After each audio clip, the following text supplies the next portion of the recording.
Welcome to another edition of Showtime with Coop, insightful BS with my Laker teammates and NBA legends, and we always welcome anybody into the family, especially my friends, and he's from that oblong sport, not the round ball, but the football. Terance Mathis, how you doing, sir? Man, I am blessed, man. It's good to see you. Good gracious. Hey, man, you are look, when you text me and asked me to come on your show, I told my wife, and she said, who? And I had to explain to her who you were and all that stuff. And I was like, she was like, oh, okay. She still didn't understand what I was saying. But at the end of the day, I said, Coop called, want me on his show? I am there. Well, that's my dude. We thank you. And we former alumni, Lobos, man. Yeah. That's right, Lobos. let's you know what? You brought up see, we can take this a long way. We can have a long conversation about this.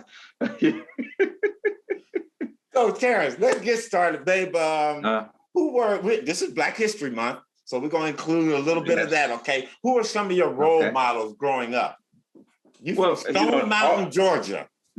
Always number one on the list has been my mom. You know, rest her soul. She passed away a couple of years ago. She was my mother, my father, my brother, my mentor, my coach. She was everything. So that, first of all, it was funny because I was just having lunch with my wife and we were just talking about my mom, some of the little things she taught me. One of the little details that she taught me was how to write correctly. It's funny because when people see me write and they look at it and they always think my wife wrote it because it's so neat. And I said, a woman must have wrote this. No, my mom wrote it. It was just my hand.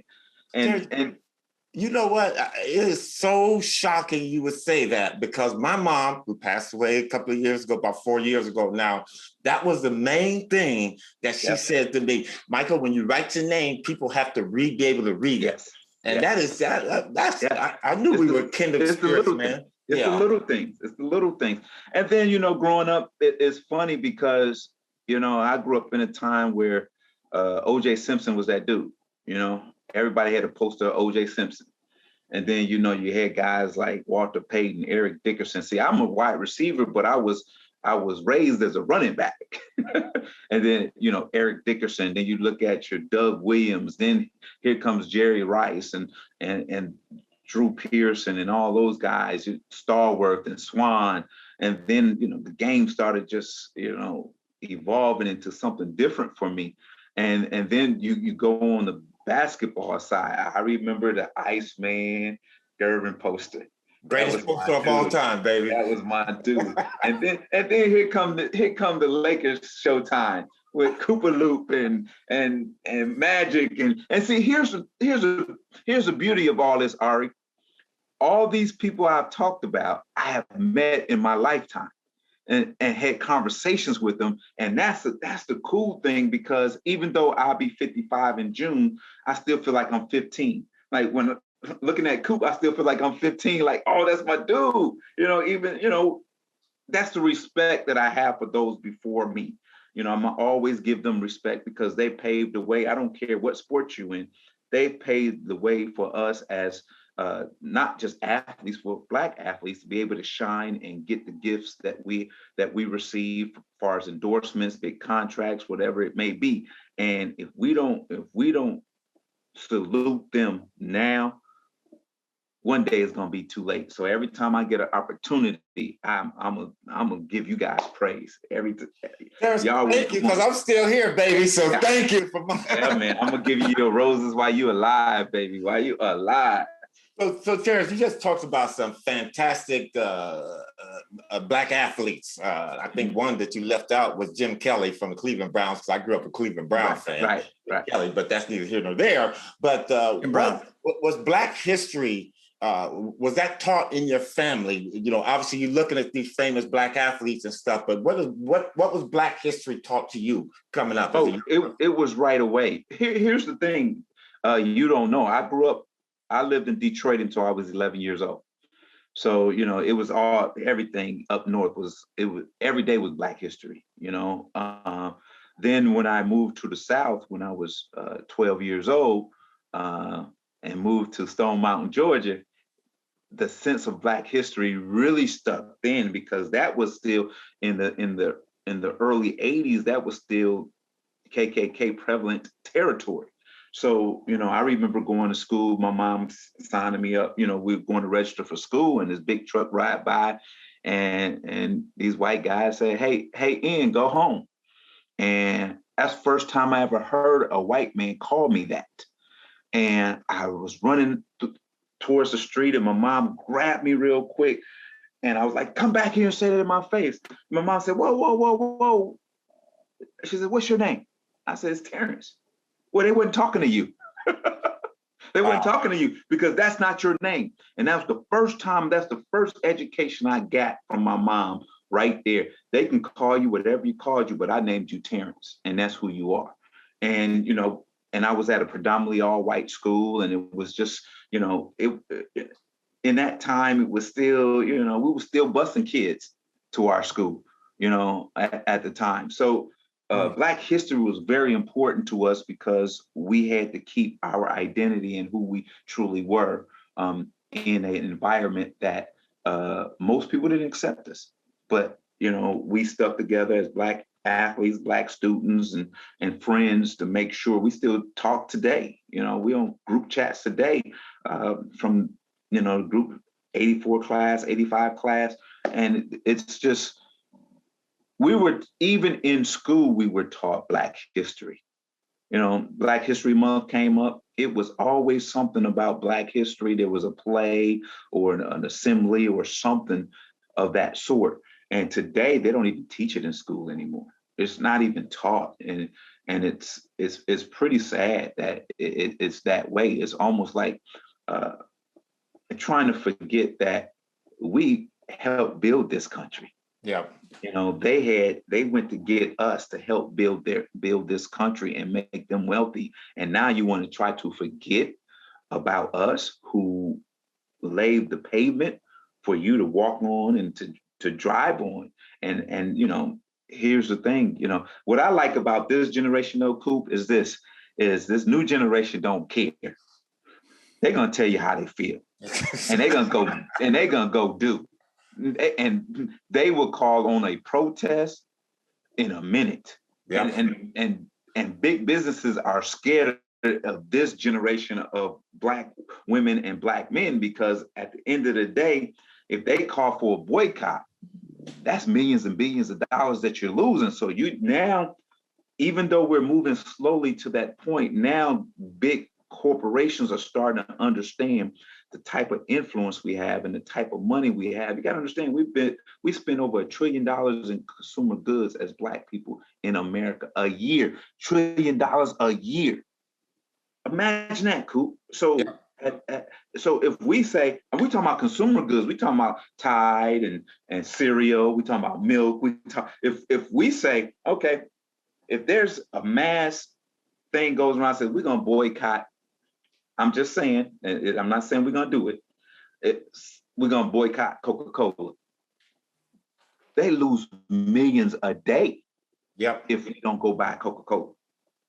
You see, or any of their products, Sprite, Minute Maid, whatever it may be. So there was a gap somewhere over the last 10 to 15 years where we as Black people didn't step up and stand proud of who we were. Some did, but now since the Black Lives Matter movement, now there's young Black people are just standing up and being proud of who they are, and they're making me proud, and they're making me go, oh shoot, the torch was passed to me and I blew the torch out. I got to relight this torch and let them understand what this torch means and pass it to them. And that's what Black history means to me. It's better, Coop, but we still got a long ways to go, man. Long way. And now through all our trials and tribulations, we come through things, we find the love. Mine was basketball. Yeah. You found football. Yeah. Did you, as you mentioned that moment where that incident happened where they call you the N-word, because that happened to me as a young person. But once I got involved with sports, that line kind of became blurred a little bit, because again, one of my high school coaches told me, he said, listen, we're not white or Black, we're teammates. Mm-hmm. And my high school team was Pasadena Bulldogs. We're all Bulldogs. Right. once you enter into that world, were you able to overcome or kind of like fight through the fog of racism a little bit? You kind of do. You kind of find yourself when you become that athlete that everybody expects you to be. It's funny that you say that, Coop, but when you reach a level of what they call stardom or popularity, you're not Black anymore. You're just Terance, the athlete. You see what I'm saying? You understand where I'm going with that? Yep. So, but you have to be very, very careful because, I would always say this, and my mom would always say this to me too. She says, understand this, son. All those people that love you, that don't look like you, how many of them ever invited you over the house to eat? Wow. Or she took it even further. What if their daughter brought you home? So I had to be conscious of, okay, who are genuinely love me because of me, my color and all, or just love me because I can catch a football, run fast, and score touchdowns. You see what I'm saying? So you almost got to separate the two, and you got to be cautious of everybody you meet, but be generous to everybody. You know what I'm saying? Be cordial to everybody you meet, and everybody's not for your good. So like you said, when you start playing sports and there's black and white, like you said, you're just teammates. And you're all fighting for one. That's what I love about football, Coop, is that you can get 53 guys from all walks of life and bring them into the building. It doesn't matter what they believe in, where they come from, how much money they make, how big, how small they are. We're fighting for one thing, and that's to win a championship. I don't ever say, oh, that white wide receiver over there. No, that's Tim DeWhite. You know what I'm saying? Not that white quarterback. That's Chris Chandler. That's my teammate. So we're brothers in this. And I think football, as we seen lately, is a microcosm of life. And the thing that if 53 guys can get together to fight for one cause, and that's to win championships, why can't pockets of America come together to fight for one cause, and that's peace and equality and inclusion for all? I don't understand that. I don't understand that. And people don't understand if you do that, and if it's about money, if you do that, there's a whole lot of money to be made when you come together. Now it ain't, oh, this group got this group got that. Now you're making a whole lot of money building together, and now everybody gets a piece of the pie and happy. Instead of saying, oh, we don't want to include them because what they look like or what they believe in or what their religion is. We don't want to include them. We're going to keep this big pile right here, this big piece of the pie right here, and we're going to just give them crumbs to just say, we see you. And Coop, I can go on and on. You touched the nerve with me when you asked me those questions. It's Black History Month. That's what we're supposed to do. Yeah, you touched the nerve with me. You touched the nerve with me. You're listening to Showtime with Coop. We have Terance Mathis in the house talking a little bit about Black History Month. But now, Terance, we're at the point of the show where it's called Coop's Lightning Round. Okay. I'm going to give you 5 names, and you tell me as much or as little about the people I'm going to ask you about, okay? Okay. First one is Malcolm X. Oh, my goodness. All means necessary. Any means necessary. That's that. Any means necessary. What Malcolm said years ago is prevalent today. And if you listen to some of his speeches, you can put him in front of a microphone right now, and it will resonate in today. Rosa Parks. Oh my goodness. Here's a selfless woman who decided that enough is enough. Enough is enough. I don't care what you do to me, but enough is enough. She didn't set out to be that martyr. She didn't set out to be that example, but she was just tired. She was, enough was enough. I'm gonna sit where I look. This empty seat. I'm gonna sit down. And I think, again, you look at today's generation, they say the same thing. Enough is enough. You push me too far. See how I'm gonna react to that. So that's, Rosa Parks has set that bar where, hey, enough is enough. Stop pushing us in the back. We need to be up front too. You know, she reminds me so much about mom, because I can see my mom getting on the bus, been working all day, her feet is tired. She says, I ain't moving. This is where I'm sitting and I'm there. Tom Brady. Tom Brady. Why did I get stuck on that one? Tom Brady. I think Tom Brady has had a remarkable career. You know, there's a debate on if he's the greatest of all times. So, you know, when people say great of all times, to me, it means that he could have played in any generation. And now you got to ask the question, can Tom Brady play in any generation of football? Talking about from Jim Brown to the Lawrence Taylor era, you know, to the Joe Montanas, to the, you know, so on and so forth. So now you have to make that decision. Well, would he have done the things he has done in that generational era to say that he's the greatest of all time? And so me, I have to question that. But he's the greatest of these times. But I can't say of all time. Martin Luther King, Dr. King. Hey man, everybody wants to speak so eloquently like Dr. King. Everything that he says and everything that he's meant to America, not just Black people, but America, is just, he's just an icon, man. And the thing is, you know, when I speak, I want to be like King and, you know, encourage people and engage people to the point that they want to do better and they want to help others. And that's who Martin Luther King was. Kobe Bryant. Kobe Bryant. Oh man, dude. Jeez.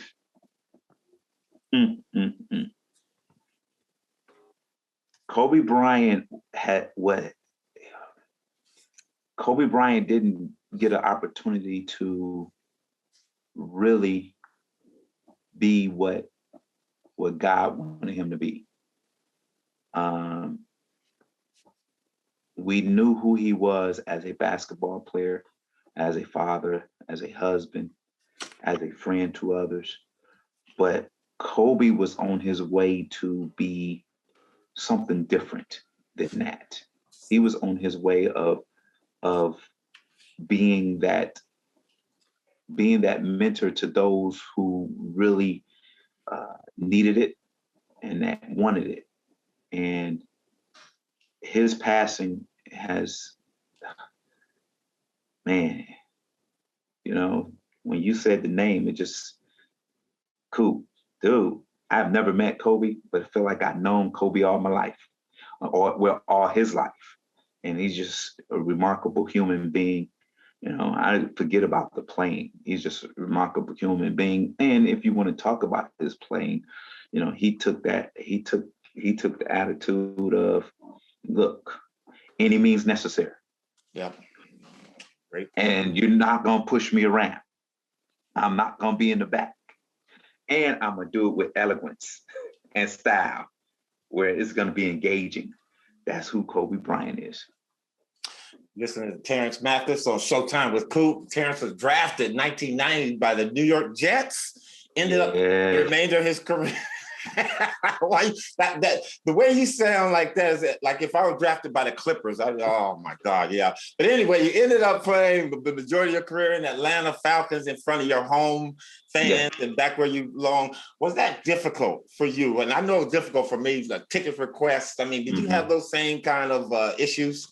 I did, you know, at first I did, you know, when I came back home from the Jets, you know, I was happy. I knew where to go. I knew where to live, my friends, my family. It was comfortable for me. And it was, you know, people ask me all the time, with all that goes on in Atlanta, I mean, it's Black Hollywood. I mean, how could you concentrate and play at that level knowing that all those things were around? Well, first of all, I grew up here, so I knew what to expect. And then secondly, once I got married, everything stopped. There to do that. It was time to do that. God said, boy, if you don't get married and settle down, look. And I was like, Lord, I'm listening to you. And guess what he did? He sent me an angel. We've been married for 24 years now. And that's been my saving grace, because I might have been, you might have been reading about me in Sports Illustrated. Oh, Terance Mathis is number 10 on the list of broke athletes who played 13 years in the NFL. Ari, Terance, one of my buddies I work with at Sirius XM is Dave Archer, who is a former Falcons quarterback and now does Falcons radio. And so I asked him about you, and he says, you're one of the best receivers in the history of the Atlanta Falcons organization. What does that mean to you? That means a lot to me. Here's the thing that I'm gonna say about that is this, I set the bar, I set the bar, back then when I caught over 100 balls, it was not a receiver under 6 feet who caught 100 balls in a season. And I played in the era with Jerry Rice, Chris Carter, Michael Irvin, Randy Moss, guys, Andre Reed, guys like that. And, sometimes, you feel like you should get more credit for what you've done, but I know what I've done. Others know what I've done, and I can live comfortably and be comfortable with what I've accomplished. And I did it in the era when we weren't throwing the ball 40, 50 times a game. Not like today. So that means, I take pride in that, because that means I was catching a ball at an 80, 90% clip when I was targeted, because every catch had mattered and counted because of the fact that we weren't going to get a whole lot. Now today guys get targeted 15, 16, 18 times in a game and only catching 9 balls. I mean, come on, man, that's 50%. That's not good. So, and that's what's wrong with football today, is that people who don't understand the game as much, they look at, oh, he's been targeted 15 times and he caught 7 balls and he's this great receiver. Huh? Really? So you telling me all I needed to be is targeted 15 times a game and I'll be in the Hall of Fame? It's a different world, man. You know what I'm saying? It's a whole different world. Yeah, you're right. And so, I'm like, but you know what? Look, you can't complain. Coop, you know how it is. You can't complain. Look, the game changes. It's supposed to be for the better, but we always say, this guy couldn't play in our generation. There wasn't no 5-yard rule. Look, we were getting bumped all the way down the field, and there wasn't no illegal hits to the head or anything like that. Mm-hmm. It was bam, bam, bam. You went over the middle a lot, and I mean, I played between the numbers, and you talking about getting hit? Oh my goodness! A lot of illegal hits guys today. Yeah, these guys today, they catch the ball and shoot, I used to catch the ball. My eyes used to get this big, waiting for something to happen. Exactly. I'm like, oh, here comes something. Today, these guys go, don't even play with their mouthpiece in. That mouthpiece be hanging out there. I'm like, shoot, we play without a mouthpiece. You're going to get all your teeth knocked out. Well, see, you were recognized as in 1994, you were a Pro Bowler, and you were all pro in 1994. So people knew, and they knew who you were, man. You were recognized for that. They know. And the thing is, Coop, look, dude, I am so proud. Here it is. I'm so proud of what I've accomplished coming from a single parent home. From age 9, I've been told you can't, you won't. You shouldn't. And here we are talking about a career that some people said would never happen. So, and I always tell them, people say, how did it happen? I said, because of God. I said, I had a praying grandmother and a praying mother, and that's all they prayed about was me to be successful. Give me the desires of my heart. That's all it was. So when I got to high school, my steps was ordered from there. I knew where I was going. There was no doubt in my mind, Coop, that I wasn't going to play NFL. I didn't care what people said. There was no doubt in my mind I was not going to play NFL football. There was no doubt. You listen to Terance Mathis on Showtime with Coop. A couple more for you, Terance, because we know you're busy. You're a high school coach now. You coach a high school football, right? Yes. Okay. Yes. And I'm a high school coach. I coach high school basketball out here. To the big game we got coming in, 48 hours, 72 hours, something like that? Who's going to win the Super Bowl? Well, before you even go there, Coop, see, first of all, why are you coaching high school basketball? And why am I coaching high school football? Why aren't we coaching at our alma maters?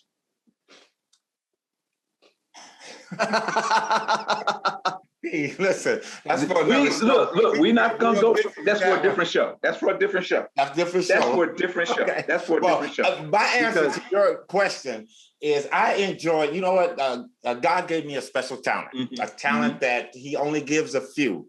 Yes. And we used it the right way. We were able to accomplish our dreams. Right. We were able to be successful in our sport. And I just feel for me, I have to give it back. I always love giving back. And, you know, I've coached at the pro game.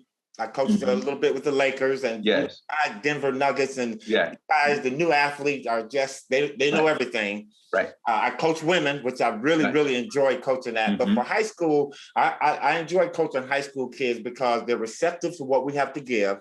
They're ready for the fundamental aspect that you have to learn so you can get better with your craft as you become more powerful athletically. So for me, I just enjoy it at this point in time in my life. Yeah, I'm the same way. You know, they're like sponges because they respect everything that you're saying because, you know, we that have played at the highest level is one of those things that I'm never going to tell you to do something I haven't done before. Exactly. Or I'm not going to tell you something that I can't do now. You see what I'm saying? Yeah. So that's the truth of the matter is, and you have so many coaches out there having kids do things that they've never done before or can't demonstrate. Yeah. So a lot of these kids are lost. And the thing is, it's hard for us who that loves the game so much, and it's not about us. It's about the young men that it's almost Coop. It's almost like this for us. We get punished because we played the game for a long time. And those that didn't get elevated quicker, and they're supposed to be smarter and more intelligent than we are in the game. And I'm going, well, okay, I'm gonna give you a little bit of that. But do you know the player? Do you know what he goes through daily? Do you know the grind? Do you know the mentality? Do you know what it takes to play at a high level? Do you know when that player's tired and you got to pull him a little bit to get him, or something went wrong at home, and if you don't know that, how you gonna coach a kid to play at this highest level if you don't know that? You see what I'm saying, Coop? Yep. But back to your first question, I'm gonna go with the Rams. You know what? You keep throwing me curveball, man, because you open up a whole nother can of worms. I predict this, Terance. Lobo's they're gonna come calling you one day, man. Why? Hey, man, you Coop, you knew when you called me that I was gonna go there. You had to know I was gonna go there. Because when I heard that you wanted the job 2-3 years ago, I texted you and was like, man, I hope you get the job. Exactly. Yeah. I said, I'm praying for you to get the job. And at the same time, the football job was open. And I said, wouldn't it be cool if I was coaching across the street from you whatsoever? I said, that'd have been a great thing. I said, that'd have been a great thing for the community, for the conference, for the nation to say, wow, that'd have been a good look for the university, right? Yeah. But, so be it. And we'll say that for our Lobo show, because we're gonna really say that for a Lobo show. Well, but Coop, here's the thing. I'm not mad. Yeah, I'm not mad. You're mad, man. I'm not mad. I'm not mad at all. They called me for recruits over here in Georgia, and I help them. So if I was mad, I'd have been like, hey man, don't call me about that. Yeah. But I love my university, and I love where I played football, and I want them to be successful. So I'm gonna help any kind of way I can. I don't care how you feel about me. It ain't about me. It ain't about your feelings about me. It's about those 88 kids that are on scholarship and those another 14 or 15 walk-ons or whatever you may have. It's about them. It ain't about me and you. It's about them. So until you realize that, don't come have any conversation with me any other way. Terance, you know what? I really do believe we were brothers, and we just got separated at birth because, I mean, you sound exactly like I do. You got the same feeling, but again, that's what it's like. Ask you this question, and Ari has one, and we're going to let you go. Get out of here. What would cause Antonio Brown to have the kind of meltdown that he did?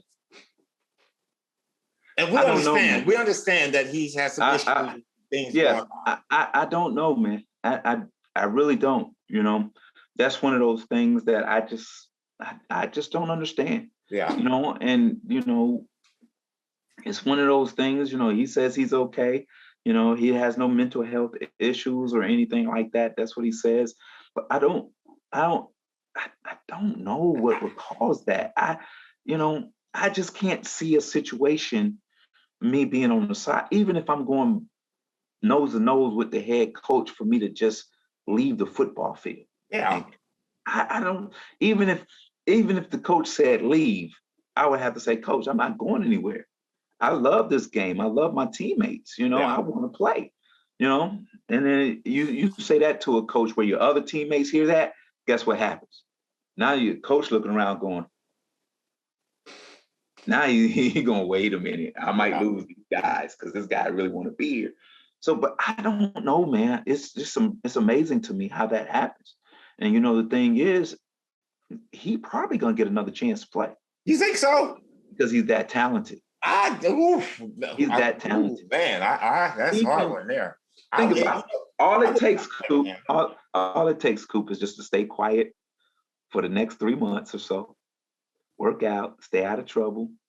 You know, people start to say good things about you again. He's okay, blah, blah, blah. He's different. Somebody's going to bring him in for a tryout. And before you know it, he'll be on the roster. You know what? You're absolutely right. Hey, let's see if he can stay quiet. Ari? Well, he needs to come stay with me for a couple of weeks where I can, hey, man, let me pray for you. Let me put hands on you. Let's talk about this thing, man. This is what you need to do to finish your career. Dude, if you want to go, look, forget all the nonsense, man. Just go do you. And you can't make that kind of money anywhere else. You know, that kind of talent. So yeah, and that's crazy. Yeah. So what are you doing now? It seems like obviously people listening to you, I'm sure, would imagine that you mentor aside from coaching, and I know you've had programs over the years with kids. So tell people what you do now. Actually, I have my own little YouTube show that I do weekly. Nice. It's a football show. It's pretty much about all of football, but it directly towards the Atlanta Falcons. And it's nice. The reason why I like the show is because I can be who I want to be, and nobody has to give me a rundown and tell me how to do. I've done TV, I've done radio where I couldn't be me, and I just didn't like it. But on this show, I get a chance to talk about the game, but at the same time, when we finish the show, the host always says to me, he says, Terance, what do you have for us today? And I usually have a scripture or something of encouragement for the audience, and that's my platform. And I get asked to do it, speaking engagements whatsoever. But right now, my biggest concern, I have a daughter who graduated college. I have a son who's a sophomore in college. I'm an empty nester, so my biggest thing now is about me and my wife. Our relationships. I'm almost there, Terance. I'm almost there. So I'm gonna have to call you for some advice. Yeah, man. You should, because it's cool. Let me tell you, don't believe what people say when they say when you come empty nesters. No. This is like dating all over again, man. Yep. It is cool. That's why I was late. I was at lunch with her, and I'm like, all right, we forgive you then, okay?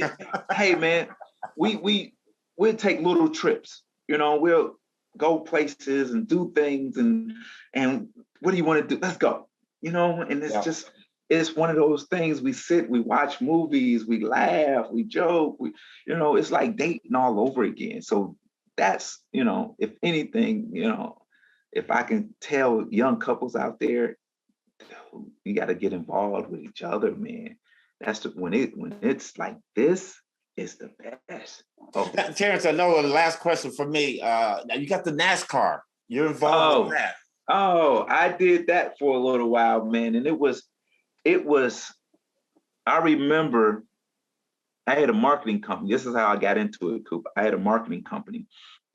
And we used to do, we had a mobile marketing truck. We had a big screen on it. And we used to do stuff for Bad Boy Records. So Puffy would give us new music, new videos, whatsoever. Nice. And we'd ride around town, the club scene. We'd go to the Source Awards. You know, we've done stuff with Eminem, with Steve Harvey. We've done stuff with all these people, and we was doing really well. But then when iTunes came out, you know, it really didn't need us anymore, because now you can get your product out by a press of a button. Yeah. And then one day, you know, so NASCAR had started Drive for Diversity. That's what their new slogan was. And they was trying to get more diverse into NASCAR. So I met a guy, and he says to me, he says, hey, do you know anyone who wants to be an owner of a NASCAR team? We was just trying to be the diversity. We was just trying to be the marketing end in the South with NASCAR. So I said, I may have a few individuals. So I called up one individual whatsoever, and you're going to figure it out in a second. And so he said, yeah, I'm in. Just get it all together. So I go to a race, and I heard this engine roar, and I ran to the fence and was like a little kid going, oh my God, what is this? Them cars, vroom, vroom. And I said, oh my goodness. That was the energy that I needed, that competitive that I needed again, that I had, you know, been away for about 3 or 4 years. So I called the guy up. Well, we met with a team, and I said, this is what I need. I need this. Team said, good. Well, we want 50% ownership of the team. Good. I go back to my guy and say, hey, this is what it is. This is what they're going to do. They're changing the car number to number 7, and it's going to be called Victory Motorsports. And so he was like, cool. So then his agent came in and just scrapped everything. I had sponsors, McDonald's, Nike, American Express, because of who the guy was. Uh-huh. And I even had a guy call me that did merchandise for NASCAR and was offering me $1.5 million up front to have his marketing deal. And then they was going to give us a generous split in the market, in the management and the selling of the merchandise. And it all went away. So then I called the guys back and said, well, Terance, we don't need him. We're going to we want you to be the 50% partner. And that's how I got into NASCAR. And I never got an opportunity to put a car on the track. It's because, you know, when you're a one-man team, when you have all these big teams, it's funny, you call a company and they interested. Yeah. Let's do the deal. You waiting, you call them back. Well, Roush Motorsports called, we're going to go with them. So you can't compete with, they were like the Power 5 of the college football, this team. So, you know, and I just kind of just said, you know, it was one of those jobs, man, that it was almost 24/7, Coop. I would leave on a Wednesday, go to the track, and I'll come back to Sunday nights. Wow. And I had little kids at the time. My wife's like, what are you doing? And I said, I'm gonna have to retire from this. And I did. But you know, it's so funny, every year someone calls me trying to get me back into NASCAR. And I'm like, no, I'm not gonna do it. Well, all they got to do is get you to the gate to hear that vroom, and maybe that's well, Coop, listen to this, and people won't even say this. And this is a very, very true story. I called MJ when I was doing this, and MJ said, "Man, I would love to do this, but got some of my money into the motorcycle." I mean, he's doing the motorcycle racing, motorcycle teams, right? Motorcycle racing team. He says, once I get out of that, give me a call and we'll talk about it. So all these minorities that owning teams now, guess who opened the door for them? Cool. Because because no one was talking to the president of NASCAR. No one was talking to, I was the one going talking to him. I'm sitting in the diversity meetings telling them this is not how you do diversity in Black America, blah, blah, blah. And I was telling them, gave them the roadmap, how to get more African Americans involved into NASCAR. And look where it is today. Wow. There you have it. Terance Mathis with us. It's been great having you, my brother. I want to thank you. Thank you, dude. Coop, man. Ari, I can tell you some stories, but we're going to say that for another time. Hey. What went down in the land of enchantment stays in the land of enchantment. You mean the land of entrapment? Nothing never leaves there, so it's trapped in there. That's why we call it the land of entrapment. Terance, thank you, my brother. I love you. Thank you, brother. Much love. Wonderful Super Bowl weekend. Yeah. And hey, man, listen, can you pray for the Lakers? Hey, I thought you was gonna ask me about basketball, man. I thought you was gonna ask me about the Lakers. We got more time. I know we do. And don't give us a spill on the Lakers. Before we go, can I talk about the Lakers? Yes, let's do that. Can I talk about the Lakers? It's taking you that long? No, because I'm gonna put it in a way where not a good team. I'm gonna put it in a way where it's gonna make sense. When you alienate the Magic Man, which just happened recently, when you take away the logos, season tickets, what do you think gonna happen to you? What do you think gonna happen to you? When you almost at a point where, and this is just me from the outside looking in, it may not be that way, to the point that it almost over the last few years, it's almost like Kobe didn't even play for the Lakers when LeBron James came. So you had LeBron James come in and start making, this is what we need, this is what we want, this is what I want. The Lakers was never built like that. Nope, they sure was. Lakers was never, ever built like that. Magic, Kareem never went out and said, let's go get such and such, and this is what we need to be successful. You found a way with what you had to win basketball games. You made each other better. Yeah. You didn't go get somebody that was better than somebody on the other team. No. If you're a superstar, if you're the best in the game, you don't need anyone else to get a championship because you're making everybody else around you better. You see what I'm saying? Yeah. And the Lakers have done some things over the last 5 to 7 years it's coming back to bite them right now. Like the old folks say, the rooster come home to roost. You got that old soul. Terance Mathis, thank you, my brother. Have a wonderful day, man. Man, I love you. Ari, okay. Ari, listen to me, Ari. When Cooper and I get together, it's like this all the time. Nice. Laughs and funs, man. Awesome. Cool. I can't wait to. Hey, man, if you're gonna wait another 30 years for us to see each other, we ain't gonna be here, man. Oh no, we're gonna come back to you real soon. We both bald now, so I'll be 84. So come on, man. I'm still kicking. Love you, Terance. Take care, man. Man, love you, brother. Okay. Later. Take care.